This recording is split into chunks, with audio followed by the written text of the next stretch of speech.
ఇప్పుడే జీ5 app download చేయండి. చూడండి మీ ఫేవరెట్ టీవీ షోస్ ఎప్పుడైనా ఎక్కడైనా.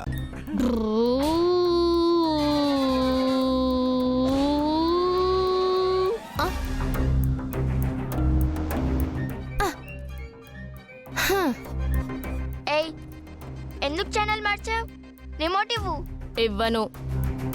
నాకు నచ్చిన మూవీ చూస్తాను. మర్యాదగా రిమోట్ ఇస్తావా లేదా? బెదిరిస్తున్నావేంటి? నేనేం భయపడను. మా బన్నీ అనే ఉంటుండి నీ సంగతి చెప్పేవాడు. వాడికేమైనా కొమ్ములొచ్చాయా? మరి నీకు కొమ్ములొచ్చాయా? ముందు రిమోట్ ఇవ్వు. ఇవ్వను. ఏం చేసుకుంటారో చేసుకోండి. మమ్మీ మమ్మీ ఏంటను? చూడు మమ్మీ, వీడు రిమోట్ లాక్కుని ఛానల్ మార్చాడు. రిమోట్ ఇవ్వమంటే ఇవ్వట్లేదు మమ్మీ. ఏం చేసుకుంటారో చేసుకోండి అంటున్నాడు.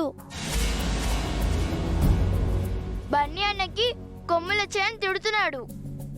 ఒసే ఒసే, వేలడంత లేరు, ఎన్ని అబద్ధాలు చెప్తున్నారే? మేమేం అబద్ధం చెప్పట్లేదు. వాడు బన్నీ అన్నయ్యని తిట్టాడు. మీకంటే పెద్దవాణ్ణి పట్టుకొని వీడు వాడు అంటారేంటే? ఇదిగో వదినా, ఇద్దరిని చెరే రెండు వాయించకుండా చూస్తున్నావేంది? వాళ్ళు టీవీ చూస్తుంటే కిట్టు రిమోట్ లాగేసుకున్నాడంట. అది తప్పు కదా దమయంతి? అంతేలే వదినా, మేము పల్లెటూరోళ్ళం కదా, మేమేం చేసినా మీకు తప్పుగానే ఉంటది. ఒరే లేరా వెదవా, గతి లేనోళ్ళకి టీవీలు సోఫాలు ఎందుకు? వెళ్ళి ఓ మూలన పడుండు. ఏమైంది దమయంతి? ఎందుకులే పెద్దమ్మా, నా మొగుడే నన్ను వదిలేసి వెళ్ళకపోతే మాకీ గతి పట్టేదా?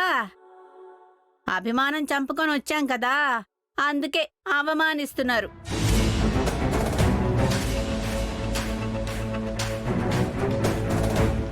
ఇప్పుడేమైంది దమయంతి? మిమ్మల్ని ఎవరు అవమానించారు? వసు వదిన, ఈ పిల్లలు కిట్టుగాడు ముచ్చటపడి టీవీ చూస్తుంటే పక్కకు పో అంటున్నారంట. వాళ్ళలా ఏం చెప్పరు దమయంతి. అంతేలే వదినా, నీ సపోర్ట్ ఎప్పుడు నీ తోడికోడలికేగా, మా మీద ఎవ్వరికి ప్రేమే లేదు. ఎందుకలా మాట్లాడుతున్నావు దమయంతి? చిన్నపిల్లలు గొడవని పెద్దదిగా చేయకు. పెద్దవాళ్ళు కూడా గొడవ పడుతున్నారు కదా అన్నయ్య. వసు కావాలని ఎవరితో గొడవ పడద్దు దమయంతి. అనవసరంగా నువ్వు అపార్థం చేసుకోకు. మీరిక్కడ ఉండడం ఎవరికి ఇబ్బంది కాదు దమయంతి. చిన్న చిన్న సమస్యలు వస్తే సర్దుకుపోవాలే కానీ గొడవను పెద్ద చేయడం ఎందుకు? అమ్మో, అభి అన్నయ్యకి ఎదురు చెబితే నన్ను కిట్టుని ఇంట్లోంచి పంపించేస్తాడు.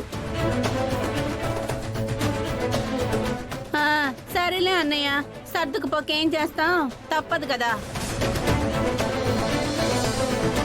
ఇది మళ్ళీ ఏదో గొడవ మొదలుపెట్టిందే. బస్సు అక్కని టార్గెట్ చేసినట్టుందా ఆంటీ? అది మనల్ని టార్గెట్ చేయకపోతే చాలు. పావని, వంట అయిందా? అయిందత్తయ్య. పదండి భోంచేద్దాం.